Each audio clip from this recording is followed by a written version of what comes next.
I was actually just thinking today in my mind. I was thinking today when I was at Great CVS, place 'cause to think. I had to buy a fucking stapler. But I was thinking that it's funny when Yes. old people call glasses their cheaters. I've never heard that one. I've never heard that. Welcome back to Asinine Radio, a weekly podcast where we talk about music, and well, that's pretty much it. So let's go.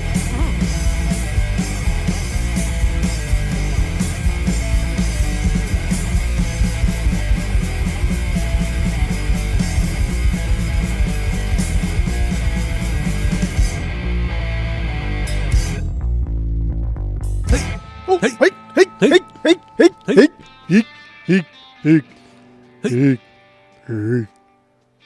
This is Asinine Radio. This is the weekly music podcast where every week we get into a different band, different artist, and we break down one of their records. And we get into the lyrics, music, how it was made, all that good stuff. And we try to have a good time while doing it.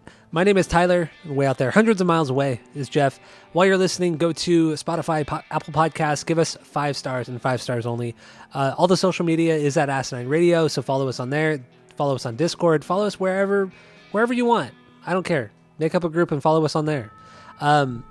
So yeah, that's all I got for the boring intro. What are we doing today, Jeff? We are doing 3 Feet High and Rising by the De La Souls.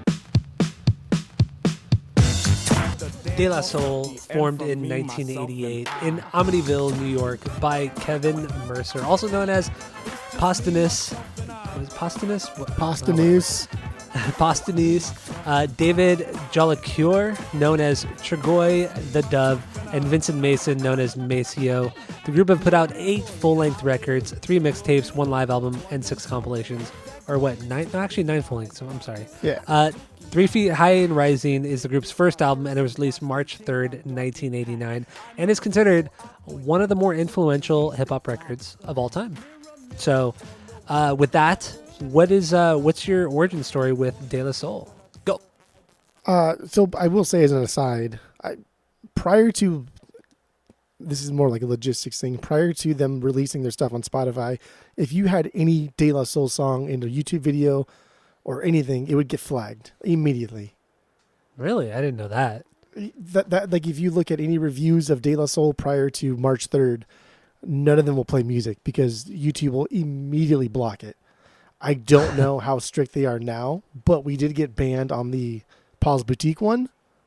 True, yeah. So I don't know about playing music.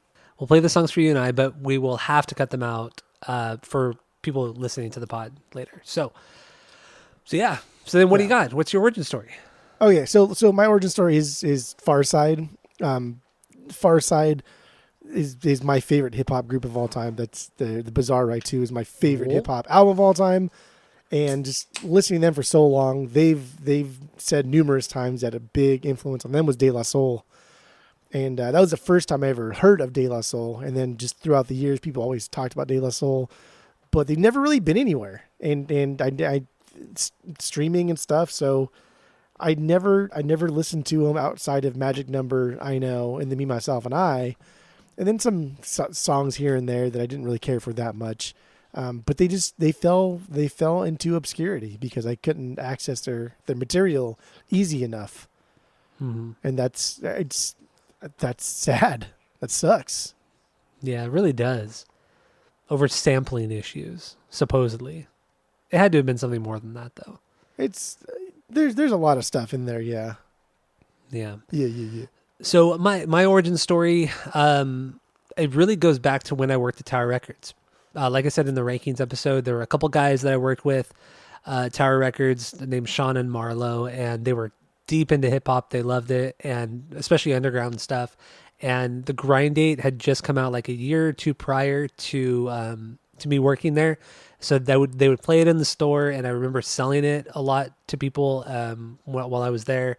So that was my first impression. I remember, at the time I really wasn't into hip hop, so I didn't really care too much. So there's kind of like a weird nostalgia to it there, but otherwise, like, I don't know, I just didn't care. And then going back this week and listening to that record, it doesn't do it for me. But But yeah, I mean, I guess that is my origin story outside of, honestly, the last couple weeks since they've put all of their music on Spotify. So yeah, that's my origin story with De La Soul. I mean, I've always heard of them. I've always seen this cover as well. The album we're doing, so the 3 Feet High and Rising, but yeah, I never really listened to this record. In hindsight, do you regret not buying that what was it? I'm looking at it right now. The Hungry Ear Records T-shirt that's in the similar style. Oh, from Hawaii? Yeah, A little bit, yeah, because that was a cool shirt, the yellow, and it very much looked like the record cover. But whatever, what are you gonna? I'll go back to Hawaii and buy that shirt from that overpriced record store. yeah. Anyway, I don't know. De La Soul. What is what are your kind of your first impressions on this one? I knew what we were getting into here. I didn't know it would be this good, to be honest. I didn't know it would be this. God damn, this album is so much better than I thought it was going to be. And you listen to like Tribe, and Tribe is just so fucking good. Just could do no wrong in this era. And Jungle Brothers, like the other trifecta of the native tongues of this era, just so fucking good. But this is on like a different level. Group. There was a fourth group, wasn't there, that I'd never heard of? What was the other guy? What was it? Name the guys in native tongue. There's Queen Latifah. She was in there. I know there's Queen Latifah. Black Sheep, Chi Ali. Yeah, it was Black Sheep. Black Sheep I had never heard of. Oh my god, Black Sheep's good. They have the song, you can deal with this or you can deal with that. That's them? Yeah. No shit. Okay. The choice is yours. I think that's from the first album, like early '90s. Actually, fucking White Rabbit just got like an OG pressing of it, $70. I almost thought about asking you to go pick it up for me, but it's a little pricey. That is very pricey. But yeah, the choice is yours. You can deal with this, or you can deal with that. That's Black Sheep. No shit. But yeah, so like Tribe, like obviously we did Tribe on the pod, and Tribe has just been with us for so long, and it's crazy. It's sad that De La Soul has missed out on so much throughout the decades, and now with like Trugoy just died, and man, had it not been for this ceasefire that's happening, and now putting their stuff on Spotify, they could have been lost forever. Like one of like De La Soul is for sure like a top 5 for sure most influential artist in hip hop, maybe a top 3. Yeah, I mean, reading more about them, I would totally agree. But prior to the last couple of weeks, I mean, I wouldn't have known because, like you said, they've never been out there. Yeah. No repressings of vinyl because they couldn't get the rights to it. Even like pressings of CDs. Like even working at Virgin, I don't remember like selling a lot of fucking De La Soul CDs. Really? That's weird. So I don't know. Like my initial thoughts was this album is exponentially better than I thought it was going to be, and I had high expectations too. Like the 3 songs that I already heard, I knew they were great, but this was even better than I could have possibly imagined in every way, shape, and form. Yeah. Now, my kind of my thing was, I do really like 80s golden era hip hop. You kind of set me up for this one. You're like, this is everything you like. You did hype me up a little bit. So my expectations were high. They exceeded my expectations, but not by much, but they did exceed my expectations. I really had fun. The only real negative thing I have to say about this record or 2 things I would say would be the skits. They're not worth it. And they're just too many songs. Even when it comes to like full-fledged songs, they could have like tightened this up to like 12, maybe 13 songs. Otherwise, it does run really long. It is long. It really, really does. But otherwise, no, it's a great record, dude. So like I guess we can tackle the skits first, right? So the De La Soul weren't the first hip hop group to do skits. Skits had been around several years before this. But De La Soul really popularizes skits. Like they would not be skits as we know them today had it not been for De La Soul. And I agree, most of the time skits, fuck off, dude. I just don't care. Don't want to hear them. They run too long. They're too stupid. But sometimes skits are super dope. Like D's Nuts on the Chronic, Dre, which runs into like an instrumental part where he just lets the beat just fucking go for like a minute and a half. fantastic. Like I said, K-Dot on Pimp a Butterfly, we did that album. Skits, fucking fantastic. Absolutely fantastic. And on this, dude, the skits are hilarious. The skits are great. The skits sometimes bleed into a song. The skits sometimes are a song. Like the Can You Keep a Secret? That's kind of a skit. Right? They're just whispering, Posthumous needs a haircut. I did like that one. There were a couple that like, I would even consider, what's the song? Dedication? No, Description. The limerick one. I would even say that is a kind of skit. It's really cool. That's actually one of my B's.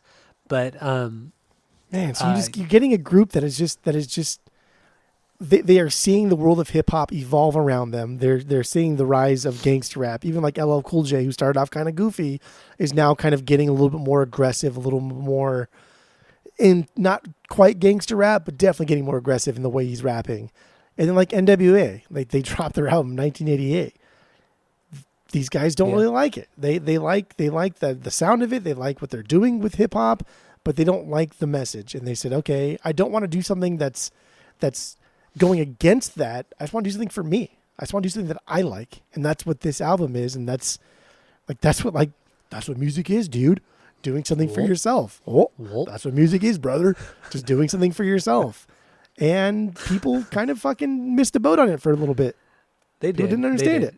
I was very surprised at how much kind of shit they talked on gangster rap and just kind of that entire genre. They really criticized it, and I was very surprised by it. But and then on top of that, they were upset that people were lumping them into like this like hippie feel good kind of, I don't want to say genre, but kind of typecast almost. Well, not typecast. What am I trying to say? And that's essentially what they were doing. They were being lumped in with, they were the hippies of hip hop.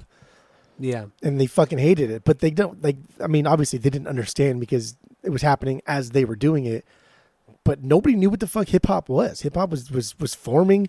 The late 80s was like the golden era of hip hop, but like it was changing, and it was changing so fast from like Curtis Blow in the mid 80s and all this other stuff that was more lighthearted and Slick Rick doing stuff, and then immediately going to NWA in '88.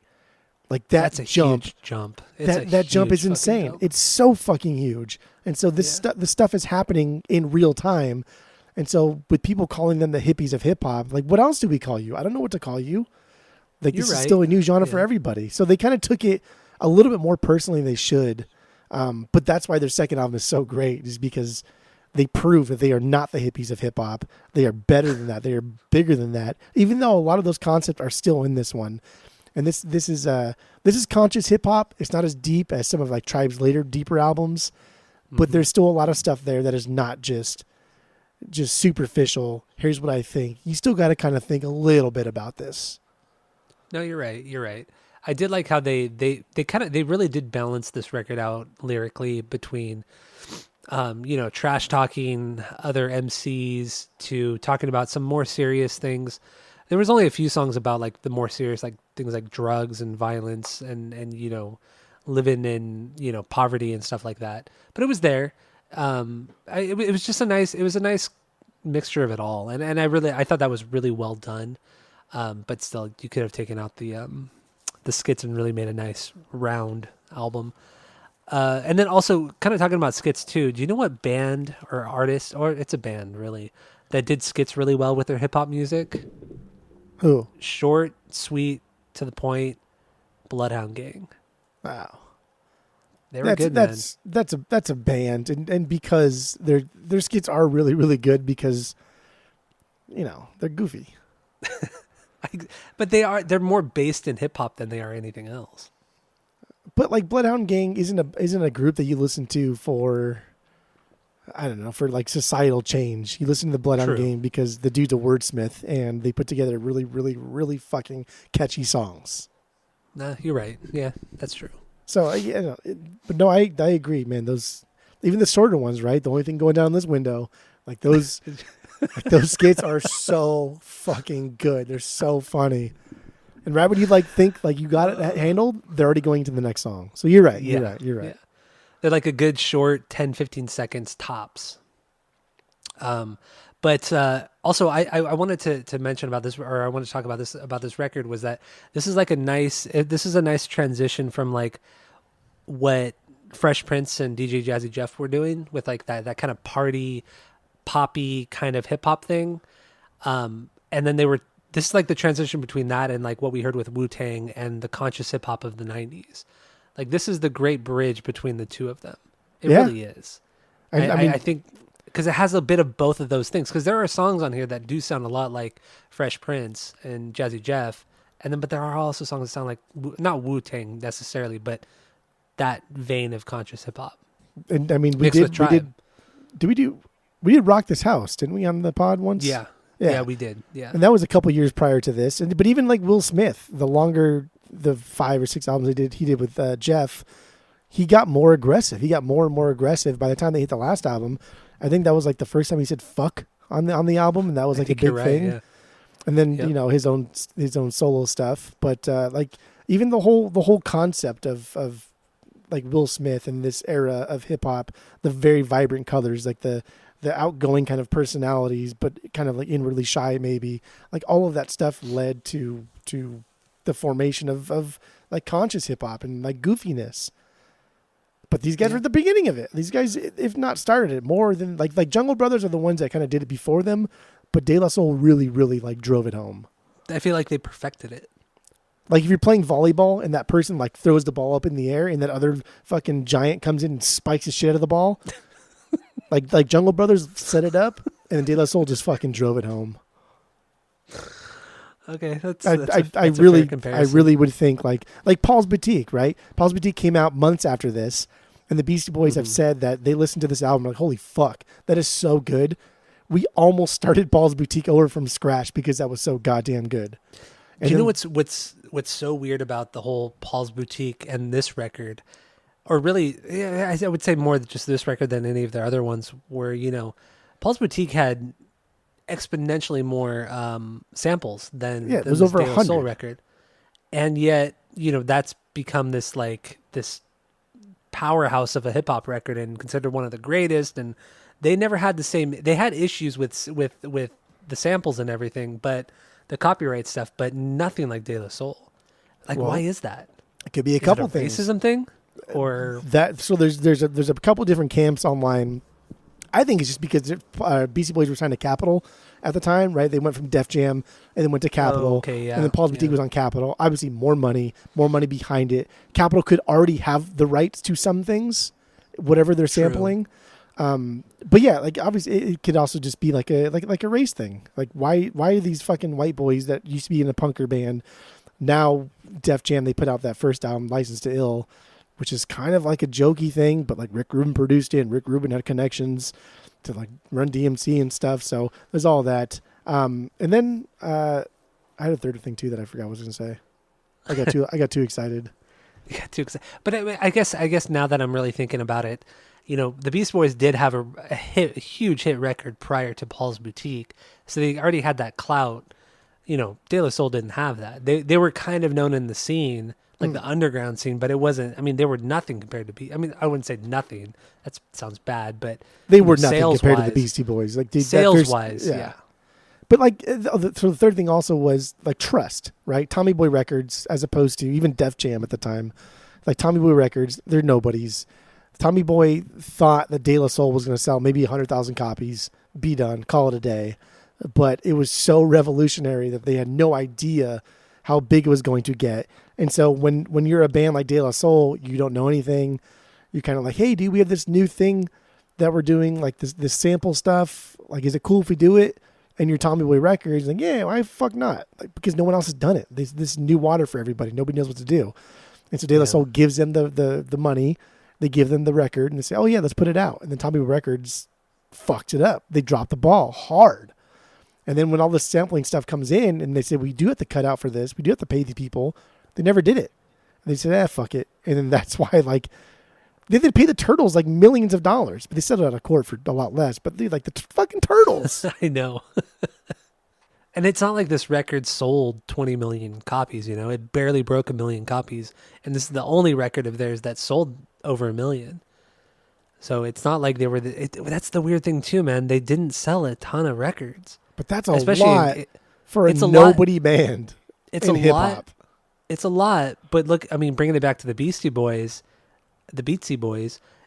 Boys. License to Ill sold millions of records, and that was a debut record. Nobody knew about them outside of the punk scene. But don't forget, and that's like, even they were on and that's Def even Jam, weirder. though. When you're on But that- Def Jam, True, no but it's matter even what, you weirder, have money.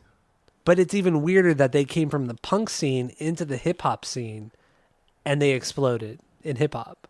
And they It got makes it a little bit taken weird. advantage of by Rick Rubin and everybody else in Def Jam. So, But Rick Rubin was like nobody back then. He was nobody back then. Like nowadays, we see him as this powerhouse of a producer and this huge music mogul. But in 1987, he was nothing. He was a nobody. Just like the guys from the Beastie Boys. I mean, that contract though, Beastie Boys never liked it. That's why they parted ways with Rick Rubin pretty fast. But like to be fair, like Beastie Boys were one of the first recordings that Def Jam actually did release in the early to mid '80s, along with LL Cool J. Yeah. Wait, they didn't? No, they did Run DMC as well, right? But like, I think one of the, if not the first release that Def Jam had was LL Cool J or the Beastie Boys. I think it was Cool J. I think LL came out in '86, and then I think that License to Ill came out in '87, right? Yeah, but like, well, I think LL Cool J had stuff. I don't know. That was '86. It had to have been earlier than that, right? No, I think LL was '86. That first one, I think Well, so. the one that we have whatever. is his second album, the Bigger and Deffer, the Bad album. Yeah. That's not his first. He had another one before that one. No, I know that.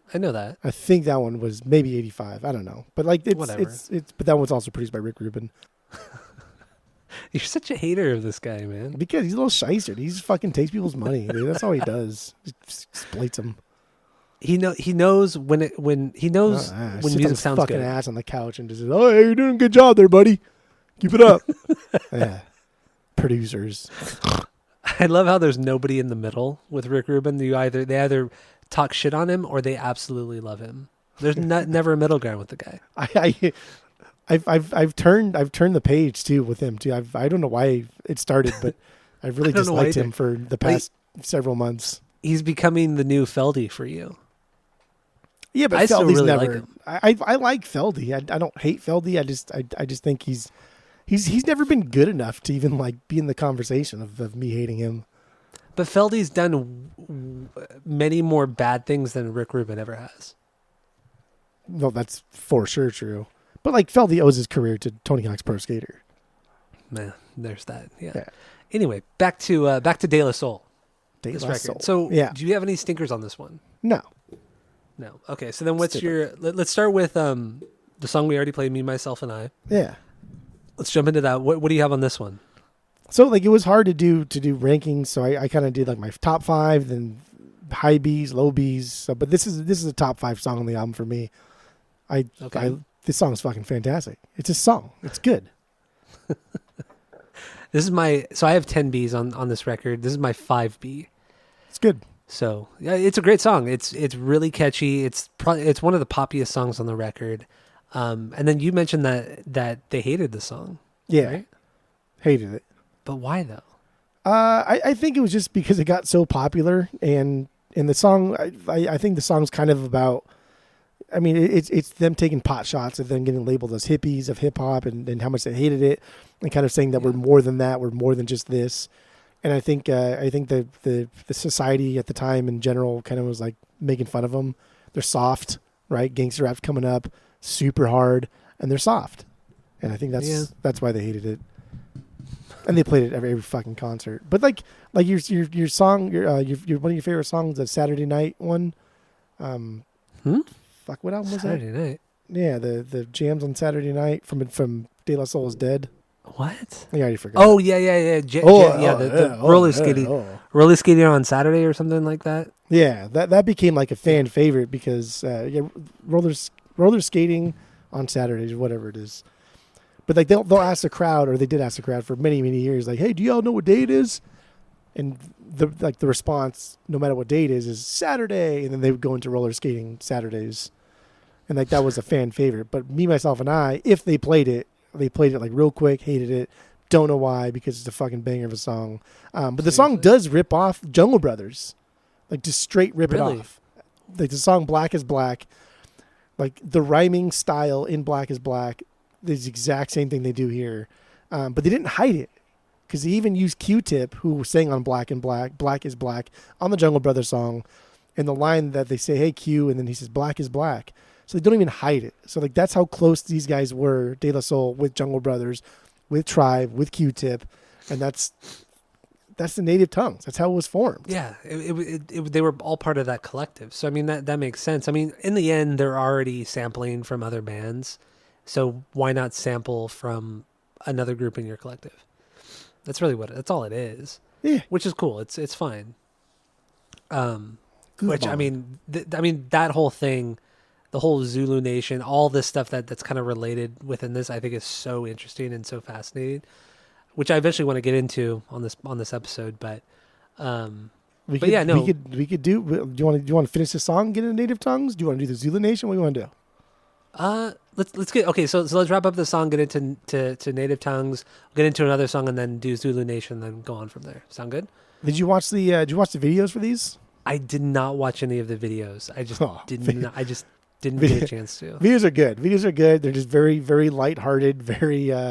This one's funny because it shows them in detention, like in high school, because they're still like 18 years old when this song's coming out or this album's coming out, and they're getting bullied by doppelgangers of other big names in hip hop at the time.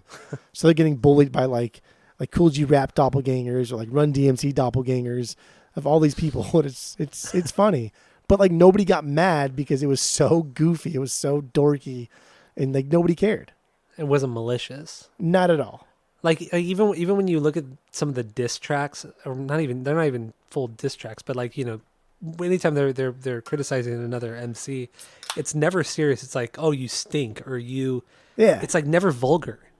It's always it's very elementary, which I thought was really funny. I thought it was well done because it's so easy to just say like fuck you, you're piece of shit. It's so easy to just be angry. So Pac did. Well, yeah. Dude, Pac was like, he was something else. I would never diss Pac. He'd kill you. He'll die. He'd be dead. He'll be dead. What's the beginning of that one song that he did where it starts out with, I ain't trying to fuck your bitch, fat motherfucker. He straight up calls out Biggie. Isn't that Tupac? Yeah, that's Tupac specifically. Yeah. That whole song, I think he's talking about Lil' Kim in that one. Is he really? Oh, yeah, man. that's fucking. I ain't got no motherfucking friends. That's why I fucked you, bitch. Yeah, that's. Yeah. Hit him up. Yeah. Let's hit him up. Is it okay? I mean, you know more about Tupac than I do, but yeah, dude, that opening, it's so vulgar and so offensive. I ain't trying to fuck your bitch, you fat motherfucker. I think he's talking about Lil' Kim at that point. Oof. He was something else. Yeah, that's why he's not alive now. Well, we don't know. Well, he might be. You never know. He just went home, right? Like Elvis. Yeah. Also, let's see what else I got here. I like the use of the Snow White's mirror mirror thing, that concept throughout the song, right? The mirror mirror on the wall. But that's how they're setting up their rhyming style, their rhyming scheme. Yeah, that's fun. Dude, they use some really great metaphors, and just the way they rhyme is really great. I think it's fantastic. But yeah, that's a top fiver, easy. Yeah, definitely. All right, then let's jump into the Native Tongues, the collective of all these hip hop groups from the area. So it includes, obviously the De La Soul, Tribe, Called Quest, Queen Latifah, Jungle Brothers, and then what was the Black Sheep, right? Yeah. There were a couple other ones, but I can't remember who they are right now. Those were like the big ones for sure, were Jungle Brothers, De La Soul, and Tribe. Those were like the big three.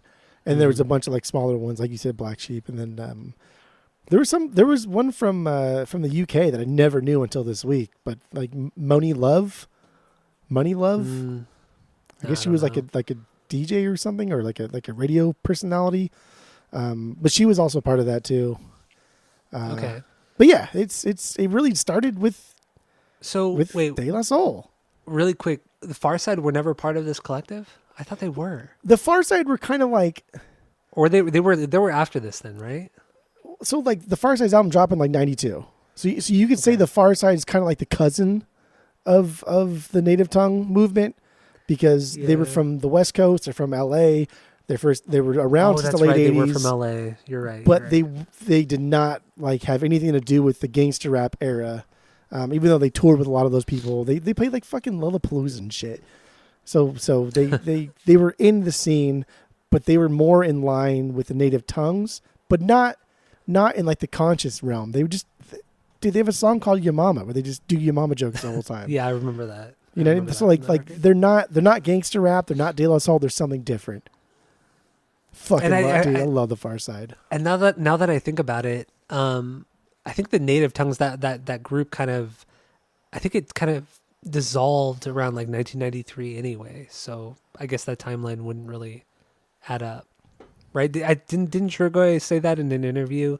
He said like in 1993, yeah, it's like everybody's kind of gone their own way and they're doing their own shit, and it's like he just didn't care anymore. It ran its course. Yeah, and I mean it was just because now the native tongues made it okay in a bigger capacity to do more deeper lyrics, more conscious hip hop.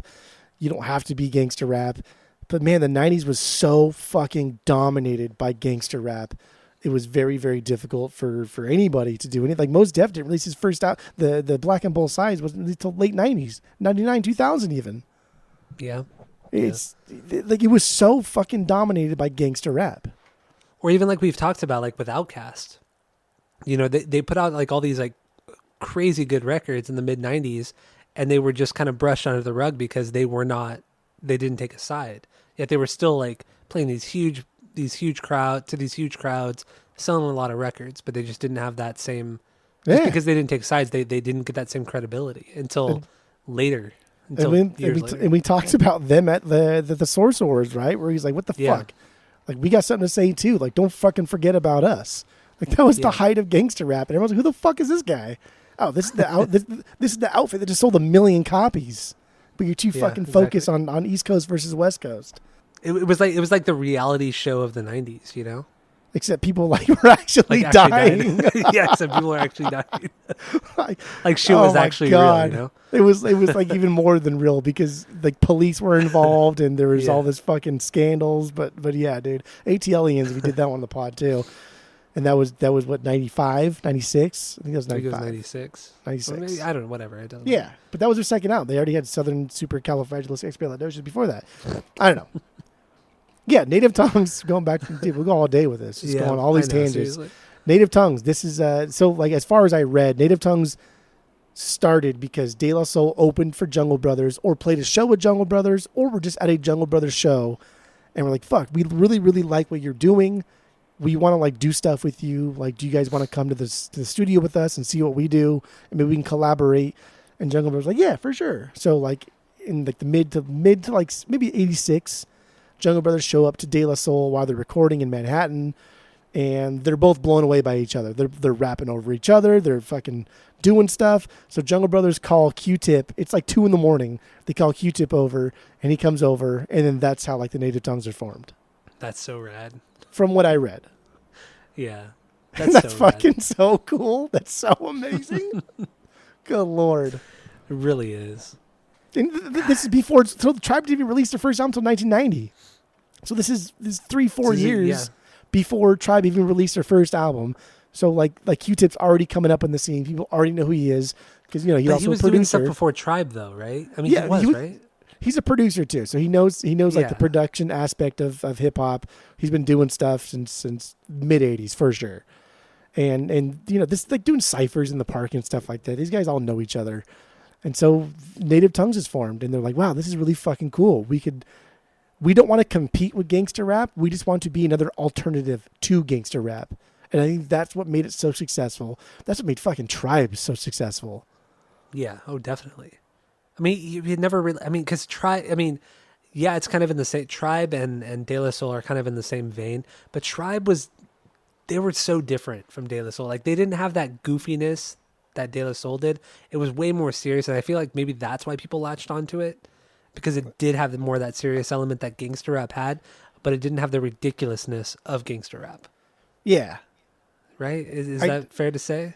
I think there's two reasons why people latched on to Tribe more. One is because it was just hard to get De La Soul shit for so many years, so many decades. And two, like, yeah, Tribe, Low End Theory, right? That one just doubled down on all the jazz sampling, all of like the kind of lower end elements, and just was like, yeah, let's make an album that is for musicians, and then we'll just rap over it, and that's like Low End Theory. Mm-hmm. Yeah, and that's, I mean, dude, that's one of the goats. That's, goddamn, that's an amazing album. Yeah, I love that record. Love my variant of it too on vinyl. VMP. Yeah, that's the one I got. It sounds good. It's fucking great, dude. All right, let's move on to our 1Bs. What's your favorite song on this record? Dude, Magic Number. That's my favorite song. That's my favorite one too. So good. It is, dude.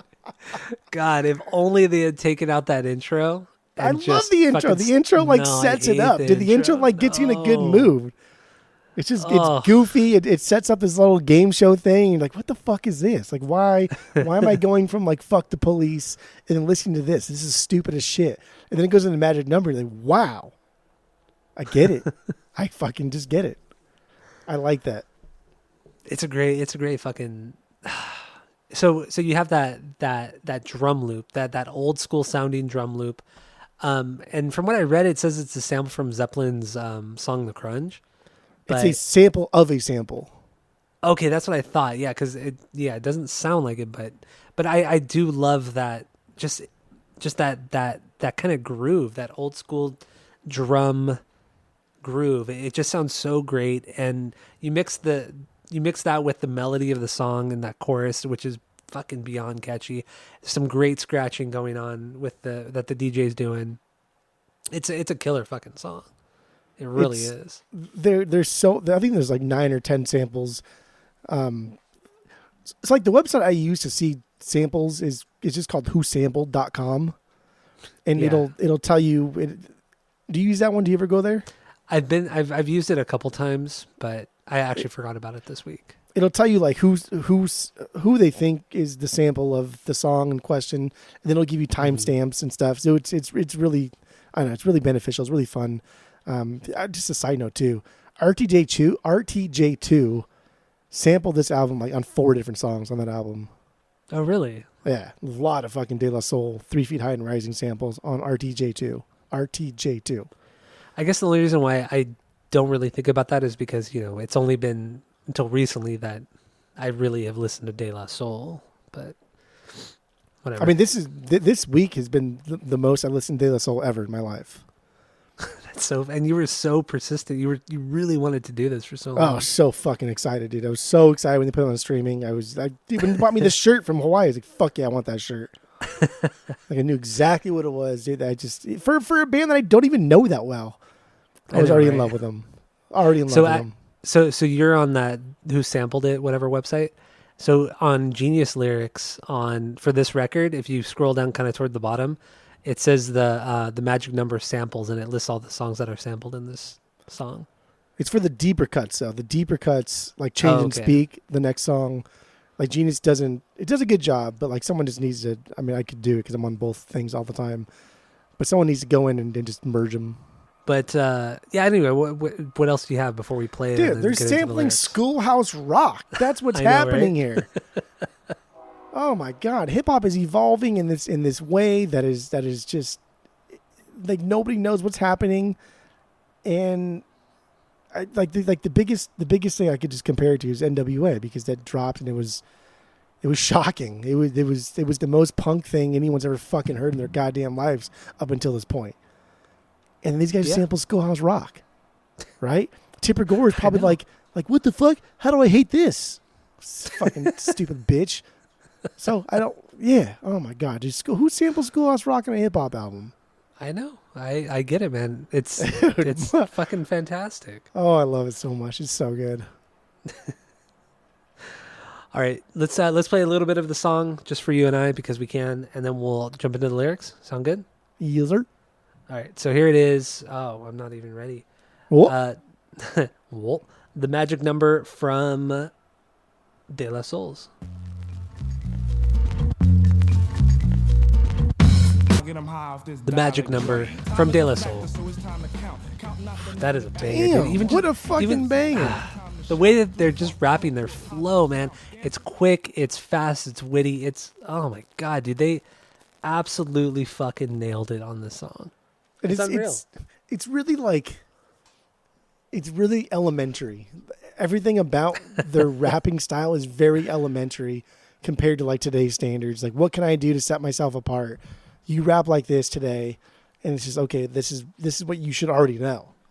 Mm-hmm. But Yeah. this is not what people already knew. And I don't know. I think this is a great like intro to the band, a great thesis statement, the way they're rapping, what they're doing with it, the samples they're using, and they're singing. Yeah, you're right. And they're singing. It's one of the few times on this record where they actually like sing like a really catchy hook like this. And it's one of the few times where you hear Mace raps. You're right, huh? Wait, He's the DJ. Really? He's gonna rap. that's true, huh? DJs don't rap. Now that I think about it, yeah, he doesn't really rap. Mm-mm. And they have a lot of verses too. Few and far in between. And like Posthumous and Trugoy, they're pretty different in like what they do and how they do it.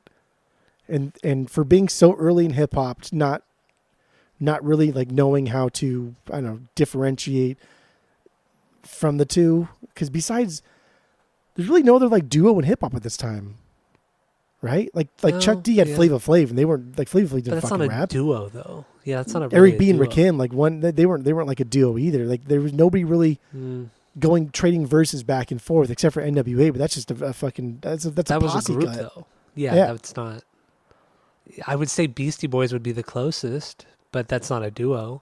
And even them, there's three of them, and all they do is all just fucking yell. It just happened to be their voices sound vastly different.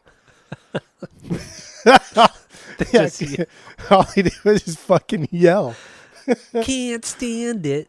Oh my God, Beastie Boys is so good. Yeah, Magic Number. That's my man. one B. God, I fucking love this artwork. Too. I Magic love everything Number. about it. Dude, it's that drum loop, man. That drum loop just God catches you, man. Like instantly hooks you in. Dude, it's fantastic. Fucking fantastic. What do you have for lyric? Oh, hold on there, dude. Slow down there, brother. What do you have for the lyrics on this one? I think this is a brag track, but just in a very, very lighthearted way. Sort of like a statement about who the group is as individuals and as a whole, introducing Yeah. themselves. Yeah, I feel it's that mixed with, calling out the other MCs, rappers out there only looking for fame, not caring how their message may be having a negative effect on others, and how what De La Soul are doing is to educate people and send out positivity. So it's like it's just calling out the negativity in the music or in hip hop world. That's what I think it is. Which is so While fucking also introducing crazy, right? themselves. Because it's so early. It is, yeah. Man. Yeah, because nobody in hip hop was criticizing gangster rap. Everybody was like praising it. Within the community, were praising it, and to have other groups or MCs criticize it was pretty unheard of. I honestly, nobody talks shit on NWA really. Because, dude, like NWA, that album is one of the greatest like punk albums of all great, man. time. No, it's It's- fantastic. If not the greatest punk album of all time. Like punk at heart. Like just a complete fuck you to everything. And that tour, when they went on tour, every fucking city said, "Don't you fucking play Fuck the Police or we're gonna shut you down." Do you think for Sure one as shit second they they weren't did. gonna fucking play that song? Every single venue. Come on. Yeah, can you imagine seeing NWA for that? Like, they only did like not even 2 tours, I don't think. Dude, just- I would something love to like see that. like Public Enemy, After It Takes a Nation. That was the year before. That was 88. And then Yeah. NWA 88. Yeah, I would have loved to see either of those fucking bands. Really, NWA, I think that they're too iconic. Way too iconic. They did so little. God damn, dude. Seeing it would be terrifying, especially being white guys there. Fuck, Yeah. we'd probably be killed. Or at least get the shit beaten out of us. It'd be a fun show though. Worth it. Get crowd killed. Like literally get crowd killed. Crowd killed at an NWA concert. Hell yeah. God, we would stick out like, oh man, that'd be terrible, but great. Anyway, yeah, the magic number. Do we have anything else on this one? That's it. That's all. All right. So what's your 2B? Well, hold on there, dude. I got to highlight this in red, so I know we've already talked about it there, okay. brother. You should have done this while we were talking, but What? you fucked up. That's fine. Okay. Just admit you fucked up. I know. You know you fucked up? No, I know is my 2B. I know. The 9th track. I know. Okay. That's the song. I know. I know. I know. I know. That's my 3B. That's good. So what do you got? So first of all, that fucking You're sample is so great. annoying, dude. This band called the Mad Lads. Have you heard the Mad Lads? I have not. No. It's a vocal group. Don't really care. I do love the name though, the Mad Lads. Because if you don't do any research on it, like, are they upset? Are they pissed off? Are they English dudes who are really mad at something? I thought English too. I don't know. I think the Lads was it, but no, they're from like Lads. fucking Midwest. I always think that with the word lads, I feel like that's like an English thing. Laddie, like that type of thing. Laddie. Who says laddie? Skip doesn't say know. laddie. I know a lot of English people that aren't named Skip. I only know one English person, and it is Skip. I take it back. I do know a couple English people. He's lying. But There's no fucking English people. I do too. Fuck out of here. I've been to England. I've been to English a couple times. I've been to English. Yeah, no, I know is my 2B. I like that sample, loud Chris hi-hats. But like the whole fucking song is just some type of like Mr. Rogers sounding fucking thing, right? There's just something very lighthearted and innocent about this song. There's so much bass in that line, just like this nice wall of sound. And that Steely Dan, dude, that Steely Dan fucking sample. I don't like Steely Dan still at all. I've come to appreciate them more. I know why people like them, but I still can't fucking stand Steely Dan. Yeah, I don't get it. But I don't get them at all. That's a cool sample. I love the whistling sample in the verses. It's Otis Redding, babe boy. Dude, it's so nice. God, it's such a nice touch. It doesn't drive the song. It's just a nice accent to the song. And then just so the Steely Dan is that kind of melodic sample in the chorus, right? Yeah. That's it, right? Yeah. Okay. Yeah. So that is fucking fantastic. That bass line, that killer bass line underneath all of it. Oh, forget about it. It's fucking amazing. So is that Steely Dan too? No. Oh, no. Okay, I didn't think so. I think Steely Dan is only that. Yeah. I think you're right. But who the fuck is the bass line? I don't know. There's too many samples. It was tough to look it up, and we're not cool enough to dive that deep. But also on top of it, this is like one of the smoothest raps on the entire record. Dude, Posthumous. Their flow is so good. Their flow is so good, man. Posthumous. The way Posthumous. Posthumous. These guys just look cool too. Like their fucking style. Like their hair and everything. Mace is kind of overweight, but wears tighter shirts. He's kind of chubby. Like I fucking like that. Their goofy ass hair, which they pioneered. Like that was their fucking style. That's their thing, dude. That's so. Which it was upwards, but kind of tilted off to the left or the right, I guess, where you're looking at it. And the other part was kind of like a chunk taken out of it. Dude, their fucking style was so. Posthumous glasses. Like if at some point in my life, I will have to wear glasses. I'm buying those type of glasses. That's what I'm fucking wearing. What kind of glass? Wait, hold on. Just big old fucking things, dude. He's got like telescopes on his fucking face. Just big old things. That's what I'm wearing. That's what I want to wear. Of course, when I type in his name, he doesn't show up with his glasses. Well, it shows him up now, bald and old. So you type in 1989. Okay, yeah, okay. I see what you know what I mean. You're talking about. Tammy has those glasses. Oh, so sick. But she has the clear ones, the clear frames. Oh, they gotta be dark black. Well, she wears them for work, so she doesn't have to wear like goggles at work. She wears those glasses so she doesn't get like blood and shit in her eyes. I was actually just thinking today in my mind. I was thinking today when I was at CVS, I had to buy a fucking stapler. But I was thinking that it's funny when old people call glasses their cheaters. I've never heard that one. I've never heard that. Fucking at the bar, like when people come up to the bar and like give them the menu and then like, oh yeah, oh let me get my cheaters. Oh my God, I've never heard that. I love it so much. Old people are so Holy fucking fuck. funny. Old people are dope. Old people are dope, but gross at the same time. But I will say, this is like a love song, right? This is like a love song. It's not like a typical machismo, hip hop, misogynistic love song. It's more like a romantic based thing, cutesy, but also kind of a battle between Pos and True as to like who can love this woman better. But dude, Posthumous has such a unique way of stringing together words, right? He says, now it's time to let this rhyme style get somewhat poured in the mold. Hold my hand and we'll pick my plantation of daisies for a bouquet of soul. That's good. Like that right there, that's basic poetry. That's basic. There's nothing to that. But the plantation, his rhyme style, the way he's separating a word into two different like syllables, that's fucking solid, dude. That is fucking solid. That really is. That's like fucking Every Time I Look for You, dude. Mark and Tom, what they were doing in that song, kind of the same thing. Finish each other's sentences.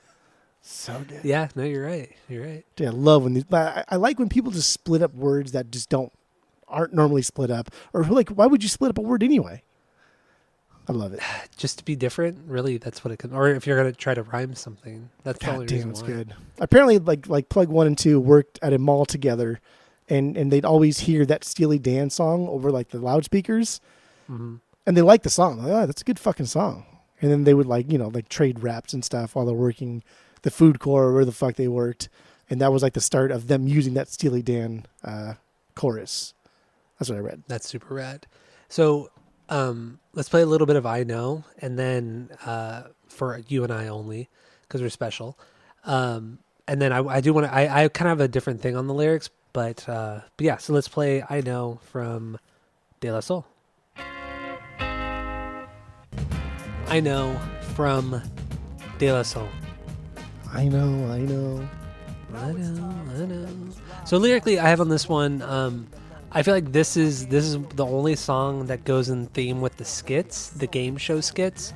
I feel like this is like what was it, Love Connection, or maybe just the dating game from the 80s and 90s, where they had to like convince the contestant that they're the best fit to go on a date. So each member is trying to convince this girl that they're the best. Yeah, so I that's what I think this goes hand in hand with the game show skits. I like that even better. That's my thought on it. But otherwise, yeah, like no, that. I think we both nailed it. Yeah. So that's all I got for I Know. Do you have anything else in this one? I know you better. I went back so and listened good, to dude. that Steely Dan song. I did not like it. It's dumb. I get why people like Steely Dan. I dad rock at its worst. Meh. All right, so what do you, that was your 2B, right? Yeah. Okay, so my 2B was Tread Water. Where does this one sit for you? Tread Water is I think my 3B or a top 5. Hold on there, dude. Oh, it's my 4B. Once again, we're our top 5s, man. We're kind of in sync here. They're too good. Seriously, man. So musically, this has like that really nice 70s keyboard loop. I don't want to say it's like a prog keyboard thing, but it's not like a synth. It's like between a piano. I guess it's just a keyboard thing, but I think that loop is really good. The bass loop is super funky with that, and the drums, and the vocals in general are just really, really smooth. And then there's that other sample that it's like I don't even know how to explain it. Like maybe like a sloshy water sound. Do you know what I'm talking about? I think so. So like the only sample I think is in there is by this group called People's Choice. This band, People's Choice. I don't know, some old fucking funk band from the 70s. But that's what you're thinking of. That I don't know about the sloshing, but the other one you said. Which one? I said a couple things. The keyboard, yeah, or the bass, or what? Well, like so there's the drum loop which is like the drum loop for a hip hop song was usually one sample, and then all the other instrumentals are usually different samples. So like the main like riff that you're hearing here is by that band People's Choice. The song's called "I Likes to Do It." I likes to do it. Not that song. That's good. Remember that song? Though that was a good song. I do remember that song. Yeah. Oh my god, so dumb. Oh yeah, I see that on their wiki. Frank Brunson from that band. I don't think it's. Choice. I think it's. I like to move it. I like to. It is. I like to move it. Yeah. No, Treadwater is a fantastic song. This is a very really typical like golden era delivery, right? That specific pacing. That's very much of the late '80s of hip hop. But goddamn, it's so good, dude. It's a perfect way to go over this beat, and the song is just, man, it's just so positive. Everything about it's so positive. So much posy vibes. So many posy vibes, dude, because we all love that word vibes, and it should be on the no list if it's not already. But what if you say posy vibes? Only because it's done in like a sarcastic way. Yeah, but if you put posy before vibes, it's okay because posy's so fucking stupid. It is. Very Froghouse, Huntington Beach sounding. Right? Yeah, it kind of is. Speaking of frogs, he talks about a frog in this one. So I do like the metaphors that he uses in the lyrics and how they're so really the song is about confronting your fears, confronting things that make you uncomfortable, give back to your community, do things that are out of your comfort zone. Really, that's what it's about. It's about doing things out of your comfort zone. And the way that they tell it in this I almost said game, in this song is using metaphors like talking to like animals. Like it's very like Disney-esque. You know, walking around like fucking Snow White walking around the forest, you know, talking to the different animals and shit like that, you know? Which is fun because you already did Mirror, Mirror on the Wall earlier on. So they must love Snow White. Who knows? It's one of the worst Disney movies. It's not that great. Songs are good, though. Songs are good.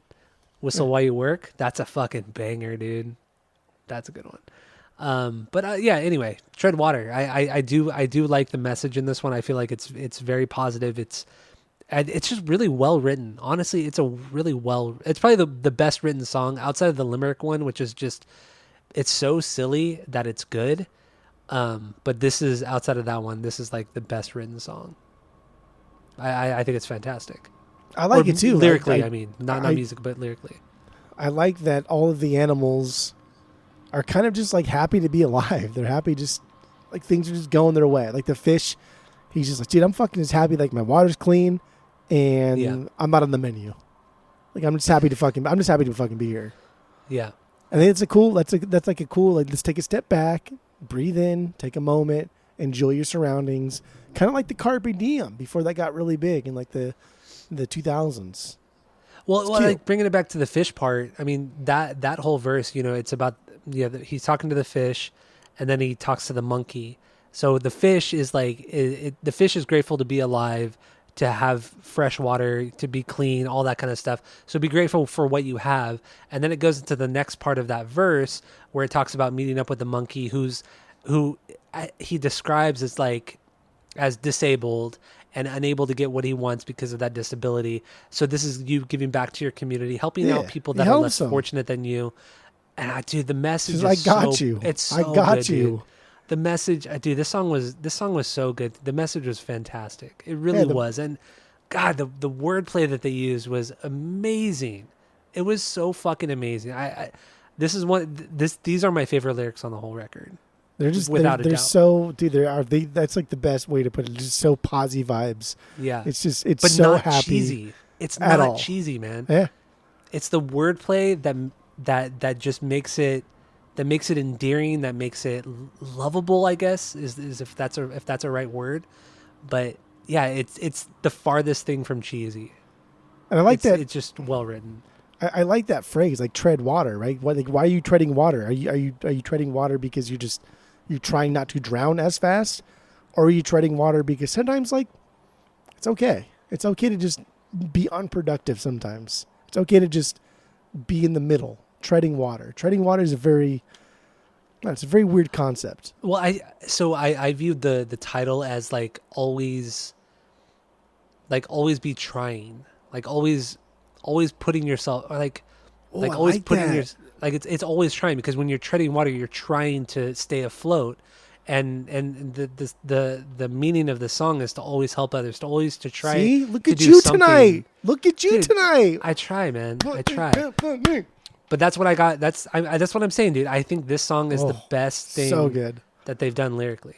I really, hands down, it's by far the best lyrically.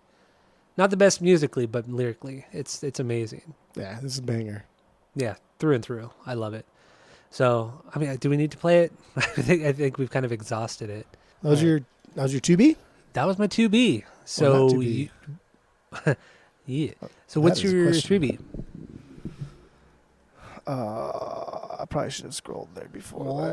Well, this is fun. Blah, blah, blah, blah, blah. Having a Oh, blast. change and speak. Change in Speaks. That's my 6B. So, what do you got on this one? very funky beat. I like Mhm. this one because the beat's allowed to like breathe a little bit. Like they found like a good way. So like also what I was reading about like the way they were doing this, because it's kind of weird if you think about the group, 2 MCs and 1 DJ. We begin down with no delay. Beastie Boys. They have 2 MCs. They have a DJ and they have a producer. So Yeah. then you think like, well, what's the difference between a fucking DJ and a producer? Like, why is Prince Paul there if they have Mace? So like in the recording studio, God, this era of fucking music is so cool. Just these guys were just digging constantly, just fucking digging through records, going to record stores, digging through hundreds and hundreds of records a day, and just like pulling stuff out. Like, oh, remember that fucking guy that did that one song? This is his other album, and that's just so cool. So they're like in the studio, they're bringing albums together. He was like, "Hey, Prince Paul, check this out." They would say with their real names. Hey, Paul, check this out. Check out this beat, or check out this drum part. And Prince Paul, like, that's super cool. I like what's happening here, but listen to this one that I found. You like this one? And this was like their day of just going through, just trying to find a drum beat, and like that's what I like. And so when you hear a song like this, where they're like the culmination of all of them coming together and then picking the perfect bass part, guitar part, beat, sample, and now they're letting it breathe. They're letting it go out and say, hey, we found this for you, everybody. Listen to what we found because it's super great. And a lot of these like R&B artists, like I would never fucking listen to. I would never even heard of them until I would listen to like hip hop. And that's what got me into like a lot of R&B, is because a lot of hip hop artists would sample it. Like fucking Ramsey Lewis, for instance. I would never listen to Ramsey Lewis had it not been a lot of the hip hop artists that we talk about on the pod do it. So Yeah. I like that they're letting the beat just kind of go off. And the guitar riff is what does it for me on this one. And the band's called Simon. This is a British funk band from the 70s.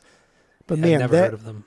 that fucking guitar, dude, that guitar line is just, it's unreal. It is unfucking real. And I can just, I'm putting myself in their position and just thinking, like, it's so cool. Just go to the record store. You spend $10, come home with like 30 records. And you listen to all of them, right? With your boys, you're smoking and drinking, fucking around. And like, wait, stop. Put the needle up, right? Because there's no rewind. So you put the needle up, drop it again. That guitar part, I like that. And then you put it into a song. God, So dude, that's fucking so sick, cool. I love it. Oh, it's so good. Or it's like that one dude on TikTok that I follow. I think I've sent you a couple of his videos. He does a kind of like electronic hip hop that I don't really care for too much, but I like his videos because I like how he searches for the beats. But he does that same thing. Like he goes to record shops and he'll search for like random singles or even like full length records. Like he'll go to like bargain bins and try to find like the perfect sample. He'll give himself like 3 records or 3 singles or whatever it may be, and he has to find a sample from that to build a beat around, and he does it. It's just super fucking rad, man. I honestly, think that whole idea is so rad. I think like hip hop gets shit on a lot, especially with the sampling, because it's like, well, you're not creating something unique. You're just taking somebody else's shit. But like realistically, these guys that are digging this often, and some of the bigger names in production, like these guys have listened to more music than most normies, most muggles have listened to their entire fucking life. Totally, Like- because like- they're hitting up all these different genres and all kinds of shit. and they know the exact type of beat they want. They know exactly the type of sound they want from the guitar. So like guitar tones before the production was a huge thing. Like they know the exact type of sound they want from a certain thing. Like they know what they're looking for. They know music more than most people do. Absolutely. Absolutely. It's Not way us, more but it's most way people. more complicated than people give them credit for. Yeah. Totally. But no, yeah, Change and Speak, it's that, for me, it's that trumpet sample. I mean, it's just so simple. It's like a couple notes. It's nothing complex, nothing crazy, but it just kind of sits there and just plays and plays and plays. But it kind of draws your attention back every time that note hits. And that bass loop is fucking killer on this one too. Musically, that's what I'm talking about. But overall, the song is really great. I don't think the lyrics are too deep, but I mean, do we even want to play the song? That's okay. I like the rhyming scheme here. It's a specific song that I think 100% influenced Can I Kick It? Yeah. Like the way Can I it's called identical rhyme, right? Because you're rhyming words with itself. Yeah. That's what it is. It's so weird. But like I mean, the second verse, literally the end of every line is step. At least with the first verse, like they're trying to mix it up a little bit with like sold, console, shoe soles, like they were trying to mix it up, but that second verse, man, nothing. Even Plug 2, even him rhyming everything with step, which again is you can rhyme a word with itself. It's called identical rhyme. I looked it up. There's a thing online. I looked it up. Okay, everybody. Okay, but that's fine. It's not that easy. You can't just rhyme a word with itself and make it easy. He does it like 9 or 10 times. You have to tell a story. You have to tell a story. Exactly. Yeah. You still have to tell a story. Each line still has to mean something on its own, but still keep in line with like the stanza, with whatever its verse is. Yeah. And I think his is the best. I think that whole like soul step, one step, next step, big step, back step, half step, like that's fucking unreal. That is so goddamn good. That is so cool. I love it. I agree. I fucking totally love it. But I do think their pattern, how they're rhyming, directly influenced "Can I Kick It" by Tribe. I can see that. Yeah, I can see it. So there we go. But the second verse from Trugo is actually my favorite on the whole album too. The whole step thing. Just because it's literally the same fucking word. It's kind of genius. It's kind of genius. It is. It's like, wow, that's so cheesy. But then you keep thinking about it, like, wow, that's actually like genius. That's fucking fantastic. It's so much better than I would have thought. It's the adjective he uses prior to step. I mean, yeah. Oh man, it's like one step, next step, big step, back step, half step, last step, footsteps. So like I had this in my notes. But what do you? So fucking sick. What you just said. What does that sound like? What is that going back to? Red, like one step, two step, red step, blue step, one fish, two fish, red fish, blue fish type of thing. What is Dr. that? Seuss? Is that Dr. Seuss? Yeah, I was gonna, okay, yeah. Dude, full circle, right? To like dumbing it down to like childhood thing. Schoolhouse Rock, Dr. Seuss. That's very Dr. Seuss. But like Dr. Seuss was a genius. I agree, man. He was great. I don't even know if Dr. Seuss was a person. Was he a person? No, he was a person. Yeah. I mean, that's not his real name. I don't think it was his real name. Oh, I don't know. I literally know nothing about Dr. Seuss. But he was a real person. Except I have a fuck ton of his books in my library. His real name is Theodore Seuss Geisel. Oh, that is ugly. He was born in 1904. Damn. Yeah, 1904, died in 1990.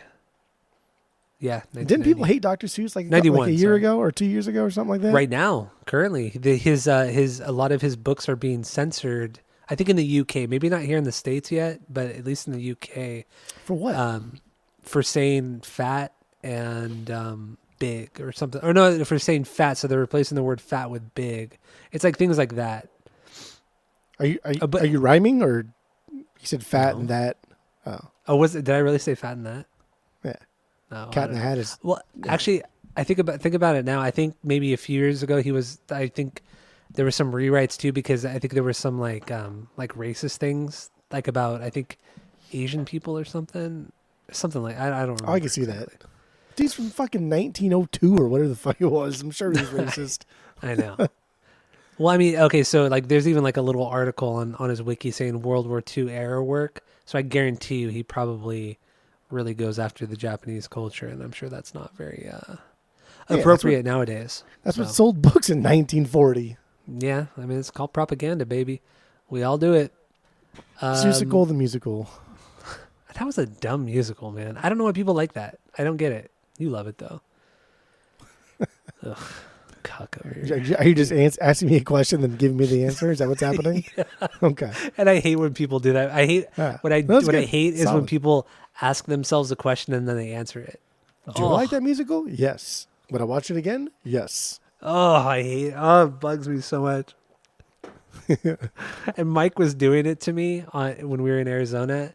I think he was doing it intentionally, knowing that I don't like it. But I don't know. I still can't tell.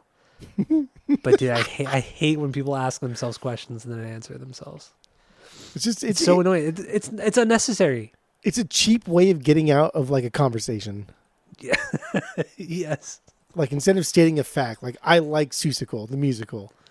Let's discuss. I like Seussical? No. Yeah, when you do that, then it's just like you're just getting out of a conversation. It's just a lot of words that don't need to be there.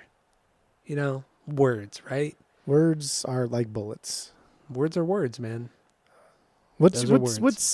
More bees? What's more bees? Give me more bees. More bees. There's so many bees. My 4B, Geneva taught me. Derwin's Revenge. You like that song? Yeah, it's my 5B, baby. It's my last of the Bs, and then I just started just doing like, fuck it, this is a B. This is top 5, even though I have more than 5 Bs, I guess. Honestly, our Bs have really matched up. Yeah, I'm impressed. I'm surprised you actually have a good opinion this week. I had the best. Because last opinions. week you were a shit show. Anyway, what was last week? Bleeding Through. Oh my god! You were the fussiest. You were the fussiest I've heard you in a long time. Talk about a waste of a week.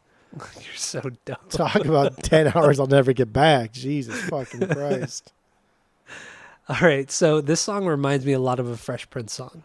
I mean, straight up, just their vocal cadence, everything is straight up Fresh Prince and Jazzy Jeff. The drum beat has that kind of like, I think it's like a syncopated, maybe I'm using the wrong term, but like a syncopated thing that a lot of groups were doing at the time, like in the late 80s, which kind of made me think of Fresh Prince and Jazzy Jeff. Overall, I thought the transitions between the verses and the choruses with the scratching were fucking solid. The only thing that was really kind of weird and completely unnecessary was that piano break halfway through. Chopsticks? It made no sense. I mean, yeah, but come on, dude. It was so unnecessary. Like you could have transitioned a little bit better than that. Just drop it in. This is all uncharted territory. How do we do everything we want to do in one song? I don't know. Just do it. And this is what happens. Yeah, there's no transition here. It's just janky and fucking weird. It's endearing though. Mm-hmm. Like chopsticks. Fuck, it's ugly. Like chopstick is what everybody fucking plays when they see a piano. If you can't play Heart and Soul, you play chopsticks. And most of the time the piano's probably not tuned and chopsticks sounds like shit when you play it on an untuned piano. And people that don't even know how to play actual chopsticks, so yeah, for sure. Oh man. I don't play chopsticks on the piano because I can play Heart and Soul, and that's the only real song that I know. So oh, okay. All right. I graduated. I can play Bach, but that's fine. I guess you can get there someday. You can't even spell Bach. Well, B-O-C-K, right? Yes. Got him. Oh, damn. Okay, what song are we talking about? We're talking about Geneva. Geneva. That is Geneva. the name. Geneva don't live here no more. What's that song? Shaniqua don't live here no more. Shaniqua, yeah, okay. Sounds the same, like rhymes, right? Geneva, Shaniqua, kind of rhymes. Shaniqua don't live here no more. What song was that? Who was that by? I don't know. That was by some band that who gives a fuck about. Is Shaniqua there? Hell no. Who is that? Hold on, I gotta look it up real quick. Shaniqua don't live here no more. Shaniqua don't live here no more. Is Shaniqua there? Hell no. Yeah, Little T and One Track Mike. That's who it is. I don't remember. Never them. would have fucking guessed that. Yeah, Little T and One Track Mike. What the fuck? What year is that? I don't even know what year that is. I had it in like early 2000s. 2001. No, I was Wait, no. barely 2000. Yeah, it's 2000. 2001. Fuck. I I thought that song was like early 90s.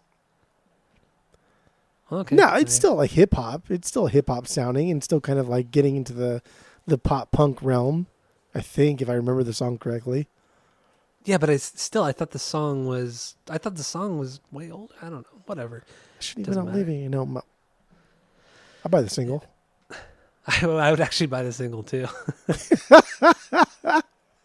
Like a 12-inch single or like a 7-inch? I'd prefer the 7-inch. Eh. Yeah. Anyway, come on, dude. What are we talking about? We're talking about Janifa. We're going off the rails here. Yeah, Janifa taught me no mo. Yeah. What do you have musically on this one? I think this is very Run DMC sounding. Think like it's tricky. That's what this song reminds me of. That's what this song I think sounds like. Again, that 80s golden age of hip hop sound. But it's just fun. It's fun. I like the interlude. I like the chopsticks. I like that it plays and then drops back into like the main thing there. I think it's goofy. Yeah. It's janky. It's showing kind of like where Prince Paul came from. And then if you know like where he goes after this, it's just kind of like, wow, man, he's like one of the GOATs and he's like one of the greatest producers of all time. And it's fun to think that he thought that sounded great at the time. So it's cute. It's endearing. Yeah, it is. It is. Yeah. So what do you have lyrically on this one? I like the lyrics on this one a lot too. I think this is a song about a girl that they had interactions with, as they see it. Either they liked her or they didn't like her or they thought she was a hoe, but without saying that word. And I don't know. It's kind of funny. They didn't say it, but they alluded. No, maybe it. They called her like a garden tool. Yeah, garden tool. Yeah. And then she's not a shovel or a rake or. We all know what she is. Yeah. Or what they're trying to say. I don't know what she is. But I think they use this. So like what I also like about De La Soul is they use a lot of words that they made up just for each other. And they use those words throughout their raps. And so like if you don't know what those words were, if you weren't in their circle, you know what the fuck it is. And I think like what's Buddy? Like the song Buddy, they call like hot bodies buddies. Like that's funny. Yeah. That's cute. That's cool. But I think Jenny, I think they call girls Jennies, but like girls, I think they call girls Jennies that they don't want to be with, but they think are attractive enough. And maybe after maybe like a night of drinking, they can hook up with. But I think that's what they think a Jenny is. Yeah. It was kind of tough with some of this stuff. But I just like that they use their own made up vernacular within their own raps. I do like it too, but it does make it confusing or kind of tough for the listener. But it ties into like, let's make music for me. Let me do True, me. Yeah. So I mean, what lyrically I have on this one, I feel like they're all kind of going after this one girl, and they're all kind of infatuated with her, and then they finally get their chance with her, and then they get down, and things are fun, and then by the end of the song, they realize, wow, she's a homie hopper. She sleeps around, which is it's fine. That's cool. Whatever. That's fine. That's cool. I mean, a lot of people fucking do it, but I mean, back in this day, that was kind of made a girl look slutty at the time. I mean, that's a big critique of hip hop in general. That's true. Homie hopper itself is like why is it not okay for a girl to do it, but a guy that does as a player, right? Right. I mean, even people we know. I mean, the girls that we've known, over the years, when they've done this kind of stuff, it's like, oh man, dude, she's like, oof. But then another guy will do it, and it's like, oh yeah, that's cool, whatever. Yeah. It's. I mean, even 10, 12 years ago when we were partying a lot, that's kind of how it was with everybody. No, there was one in particular that everybody knew. but like Not to mention realistically, names. Yeah, but we knew. but it, like yeah. realistically, everybody else was trying to do that. It was just that's why we went out. Like that's why we went to parties and stuff, was to try to do that. But when they own it, it's now like a negative thing. It's different. Yeah. Yeah, it's weird. It's a weird dynamic, really. I guess is Yeah. it a dynamic? Yeah, I don't know. I would say it's a dynamic. Yeah. Yeah. Anyway, I don't know. I Sure. think that's what this song is about. Um, Okay. So, what do we want to talk about any other songs? Do we want to wrap it up? What do you think? Dude, I got Potholes in My Lawn's a B. Say No Go is a B. Buddy is a B. Okay. I got potholes in my lawn is my 7B. So That's a good B. we've talked about all my first 6Bs already. So let's jump into that. What do you got? So like Potholes in My Lawn is fun because you hear two things, right? You hear a Jews harp and then you hear yodeling. Yeah. What in the fucking shit? So I'm searching over this whosampled.com site. And I'm like, who the fuck did this? Like what R&B group did a Jews harp and what R&B group did yodeling? And the answer was one, and it was Parliament in the same fucking song. And I just like we both like Parliament, both like Funkadelic. The 70s era of that stuff is just so goddamn fun. It's so pure. It's so exciting. But it's the same song. It's just Jews harp it's the and same song, yodeling. but pure positivity. But like the Jews harp and yodeling is sampled from one song. It's not two different songs put together. Yeah, Like little country boy. Parliament did one fucking song that had Jews harp and yodeling from 1970. It was like their first album. Like how your first fucking album as this like funk band and there's a Jews harp and yodeling. I don't. It's pretty fucking sick. It's unreal. Although I would have liked a little bit more of the yodeling. I do love my yodels. So it would have been cool if it was more prominent in the song. But otherwise, I loved it. I thought it was fantastic. I'm a sucker. I'm a sucker for the vibraphone. I'm a sucker for yodeling. Yodeling is that thing that I think maybe we like it more for two reasons. One, because we grew up in Southern California and on the Matterhorn, they always played yodeling music. And then we went to Europe and there was a lot of like yodeling and stuff that we kind of like engrossed ourselves with in that culture for that brief period of time. But when we were over there, the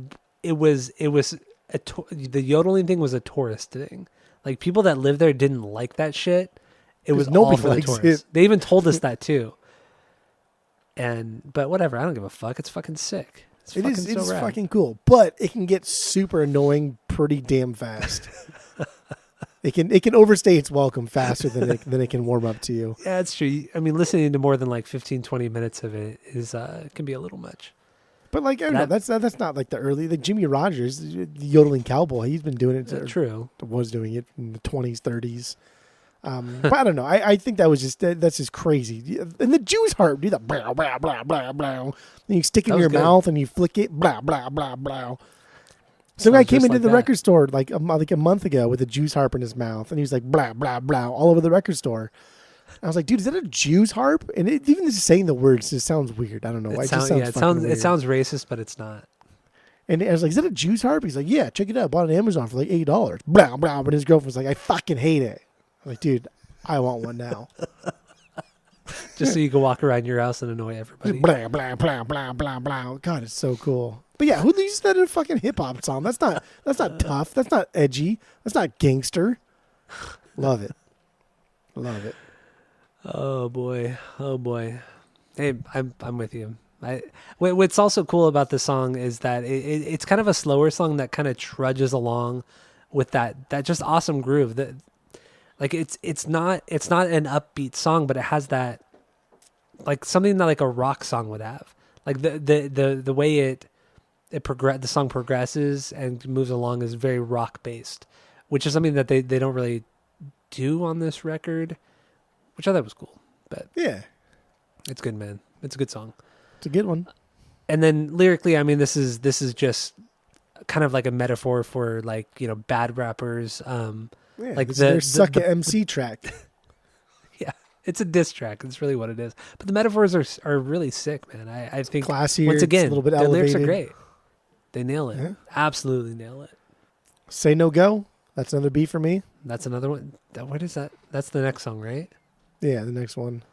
Yeah, Say No Go. That's not a bay. That's not a bay. It's not a B That's for not a me. bay. A bay. Okay, that's fine. It's funny because like the main guitar riff from this is from a group called Detroit Emeralds, but it's a little bit sped up. But what's funny is that Eazy-E also used the same exact sample in his song "Easy Does It." Right, I'm gonna break it down just to tell a little story straight out the block from the Gates of Category. During that part right there is when you hear that sample, the same sample from this one. Really? Okay. Yeah. Wait, which one came out first? Wait, which one came out first? I think it was just about like the same fucking time. If not, Easy may have came out like months before. So it could have been accidental, which seems weird, but Could have been. I mean, the East Coast and West Coast, like it would be weird that it'd be a big coincidence, not a small coincidence, a big coincidence. but they weren't. But also, this group were not embroiled in that whole East Coast West Coast thing. So No, but like they listened to NWA and they were keeping up with hip hop. yeah, true. And like Get Now- Boys had already thrown out a record, and Get Boys aren't from the East Coast or West Coast; they're from fucking Houston. I thought they were from Florida. No, I'm thinking of Two Live Crew. Did you snap again? I did. I snapped. You hear that again? So now this song is like a more serious track musically. The way they're rapping it's more serious, and that goes along with the lyrics. I mean, the lyrics are about really the crack epidemic of the '80s, which was a huge fucking thing, and just how it was so bad that even people like pregnant women were doing it, and they make these. They kind of like not tell a story. They kind of tell a story of like, even pregnant moms or pregnant women are using it's the drug is so addictive that they're using it, and they're giving the drug essentially to their kids, and it's creating this vicious cycle of drug use, and it's just talking about how it's destroying the entire community, the crack epidemic. Yeah, It's probably it's definitely one of the more serious songs on the whole record. yeah. It's kind of sad, but I don't know. It's kind of out of character. It is really actually out of character for them on this album. But anyway, that's what I got for Say No Go. Okay, and then Buddy's the last one I want to talk about, and I'm good. Okay, Buddy is my 8B. Buddy's good because this is a posse cut, as they call them in the hip hop world. This is definitely one of the better posse cuts of all time because you actually have a posse here, right? Like Wu-Tang had a lot of posse cuts, but there was like fucking 9 people in that band. I know, right? So like is that really a posse cut if you just have everybody in your band just rapping, whatever. But this song happened because De La Soul, like the whole Jungle Brothers thing that I mentioned earlier. This is the song that became of that epic night, right? When Q-Tip came over, and this is the song that became of that. This is the song they wrote. This is the song. I don't know if they recorded it that night, but this is the song they made up that fateful night of the Native Tongue's birth, and I think that's really cool. And I think this is. Yeah. And like even NWA has a lot of posse cuts, but there's like fucking 5 or 6 guys in there sometimes, and that's not a posse cut. A posse cut has to be other people coming in, like Kanye when he for Nicki Minaj for My Beautiful Dark Twisted Fantasy, and then Jay-Z was in it too, like that song Monster. Yeah, it's a great. That's I mean that like even her, like she has said that that's one of like the things that catapulted her career to the next level. Like that's a posse cut. That's the best thing Nicki Minaj has done, and I really like Nicki Minaj, but that is hands down That's the a best fucking verse good she's song. ever done. That is Yeah. such a good song. Oh But yeah, so like this Buddy is a killer thing. Everyone's got their own little thing, but they're kind of like goofing on each other. It's fun. It's great. But like this is the beginning of the Native Tongues here. This is it. This is what put him on the map. I'm calling it. You're I right, say it. and I what says I it. like about this one too is that Q-Tip is on this. Q-Tip has Wow, I fucked that one up. Whoa. Q-Tip has a very unique voice, and it's very, very smooth. I mean, we talked about it on the Tribe episode, but hearing that smooth voice going along with the guys in De La Soul, it was so cool, man. It was so good. It adds such a different dynamic to the group. Honestly, like, God, if Q-Tip was in this group, it would have been so sick. It would have been so fucking sick. I love his voice. He's fucking awesome. And then this all in all, this is kind of like a nice jazzy kind of song with that kind of fretless bass sample. Super fucking solid. And yeah, like you said, the whole posse thing, the whole posse coming in, it's so fucking great. But I mean, lyrically, this one too, this is like kind of an overuse of inside jokes and phrases and all that kind of stuff, which is cool. But I mean, if you don't know the lore, it's kind of whatever. But whatever, it's music for them. But yeah, you gotta like respect the fact that these guys are just like this song. If you don't know nothing about De La Soul, nothing about hip hop, nothing about anything, and you listen to it, this is like, what the fuck is this about? This is stupid. Dude, this is a bunch of bros hanging in a room, goofing off. Yeah, probably high or drunk or fucking around for 2 days straight. You're right. It's fun. It's just fun. And I like that the song is called Buddy. That's just, I mean, it says it all right there. Yeah. It says it all right there. But yeah, I mean, that's all I got on this song. So, got anything else on this one?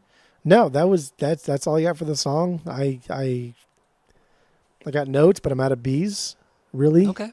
Like true B's? Fine. Yeah, I mean, I went through my top 8 B's. I have 10. And the only ones we didn't talk about were Description and I Can Do Anything. But I'm fine not talking about those. Outside of how cool the limerick thing was with Description. Yeah, Description is so cool. It's a sick song, but we don't need to get into that. So let's give our final thoughts on the record and then rate the record based off of our world famous 3-point rating system, where 3 is a perfect album, 2 is a good album you're going to continue to listen to, 1 is a bad album, give it a shot, and 0 is the worst thing you've ever heard. So what do you got, Jeff? Go. Oh, it's funny because I have a lot of history with De La Soul, but I don't have a lot of history with De La Soul, right? Like I've known about this group for so fucking long. So many rappers that I love and so many artists that I love credit De La Soul as being either like the inspiration for them forming their group or just being like a really big part of it. And it's just sad that they've gone this long without any kind of like fan base, and it's because of all of their stuff that's just never been put out. And like now it's a streaming thing. And if you look even on the YouTube prior to, so March 3rd was the anniversary for the album, and that's why it came on the streaming sites. But if you look at prior to March 3rd, even their YouTube videos for like Magic Number, for Me, Myself, and I, they had like 100,000 views. Like that's fucking nothing. Yeah. That for a group this influential, nothing. Nobody's heard of this band. Nobody knows what the fuck they are. But you look at post March 3rd, just for like this album alone, every one of these songs has like 4 million listens. Just it's cool, been two fucking weeks. I know. Like that is. Did they remaster crazy. The videos at all? Or no. I mean, maybe they did, because the videos don't look as shit as I thought they would look from 1989. Yeah. But yeah, this is it's interesting because this group really was, because after Trugoy died, in February of this year, so a month and a half ago. It was like a week. Yeah, it was in February. Man, this group really was in very, very imminent danger of being forgotten about forever. And then the fucking like Library of Congress as something that's been a landmark album for like the development of music in America. Mm-hmm. But they couldn't put their music out. Like it is absolutely right? Fucking bonkers. I think they were put into the Library of Congress like I think in 2010, right? Something like that. Yeah. Yeah. It's not even like recently. Yeah, it was a while ago. Over a decade ago. And you can't find their music anywhere. You can't buy it anywhere because you can't buy CDs unless you buy third party. You know, it's unreal. It doesn't make any fucking sense. Well, whatever. Continue. So I mean, it's just hip hop is samples, and whether or not you think that just taking somebody else's music and then changing it a little bit, then making your own, if that's new music or not, or if you're just ripping somebody else off. I mean, that's an entirely different like conversation, but yeah. I mean, that's like the basis of all modern rock music, is taking somebody else's riff and then making it their own. Zeppelin, that's fine though. Rolling Stones. Elvis Presley. Hold on there, Everybody dude. else. Don't trash talk the king, okay? Everybody else. Hold on there, dude. Everybody else. The Anyway, king's the continue. king. Leave him alone. He Fuck Elvis. Fuck Elvis. Fuck Michael Jackson too. Fuck them all. why are you so hateful? Hateful eight. You know. No, I don't know. I don't have a lot of history with this band. Like I said, but like I do have a lot of history with it because I've been listening to hip hop for so fucking long. And I've never got into them. Never listened to them. Never listened to them. I've never listened to this album in its entirety until this week. This is the first time ever. That's so crazy. I know, and it's a matter of convenience. It really is just a matter of convenience, and it's I don't know. It's sad, Yeah. but I don't know. I own the Jungle Brothers on the vinyls.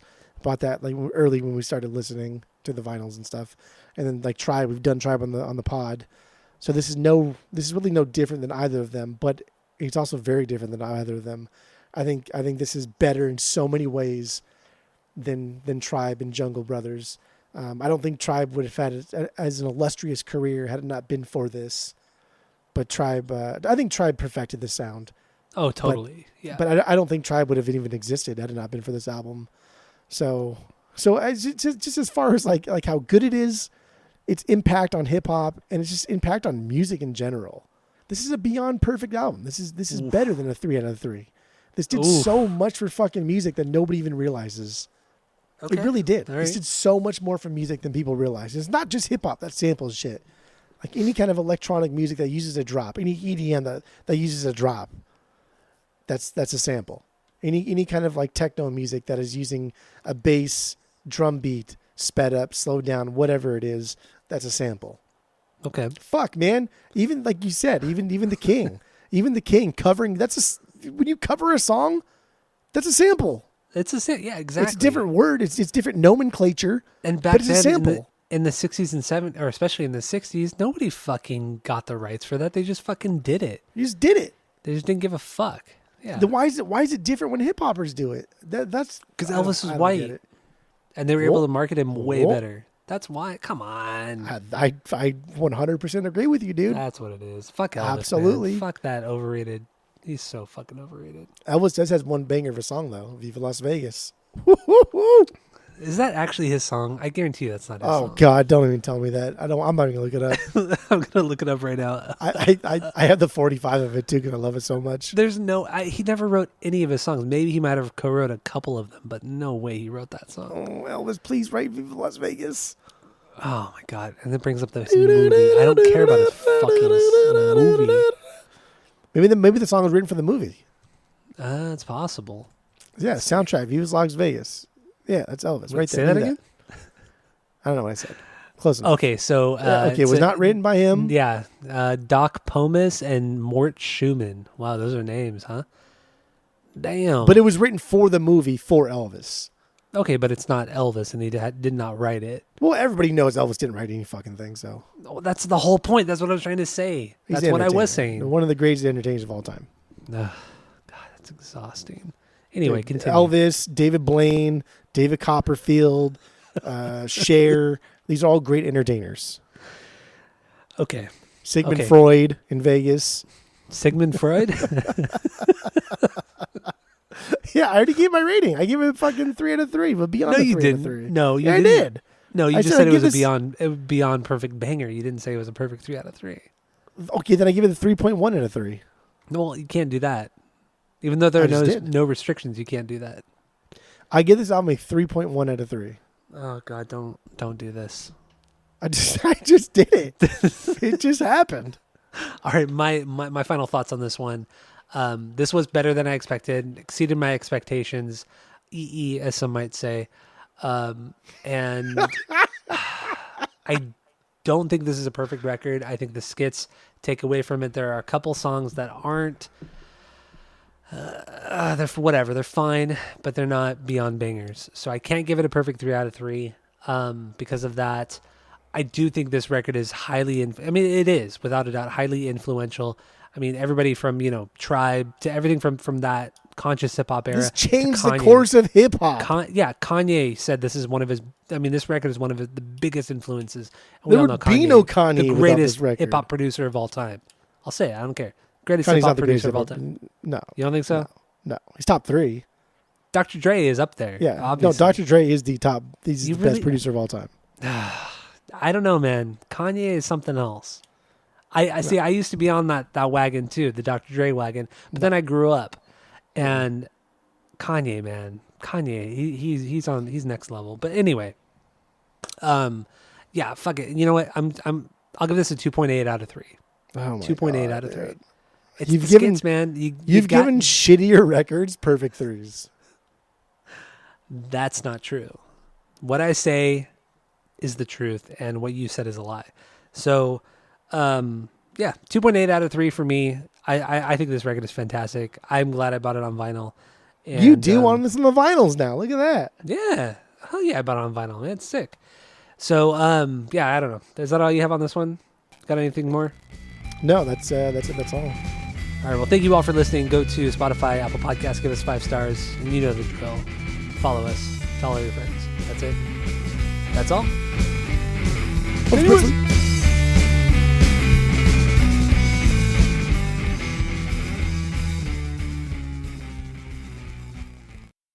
Yeah. So are we ready to get these rankings going or what? Yeah, dude, I was born ready. Or are you gonna keep dicking around? So there. I don't dick. We did 9. We did 9 albums. What does that even mean? It does. I don't know. It doesn't mean anything. That's good. You did 9 albums, right? That's. I was actually just thinking today in my mind. I was thinking today when I was at Great CVS. place 'Cause to think. I had to buy a fucking stapler, but I was thinking that it's funny when old people call glasses their cheaters. I've never heard that one. I've never heard that. fucking at the bar, like when people come up to the bar and like give them the menu and then like, oh yeah, let me get my cheaters. God, I've never heard that. I love it so much. Old people are so Holy fucking fuck. funny. Old people are dope. Old people are dope, but gross at the same time. So there's the drum loop, which is like the drum loop for a hip hop song was usually one sample, and then all the other instrumentals are usually different samples. So like the main like riff that you're hearing here is by that band People's Choice. The song's called "I Likes to Do It." I likes to do it. Not that song. Remember that song? No, that was a good song. I do remember that song. Yeah.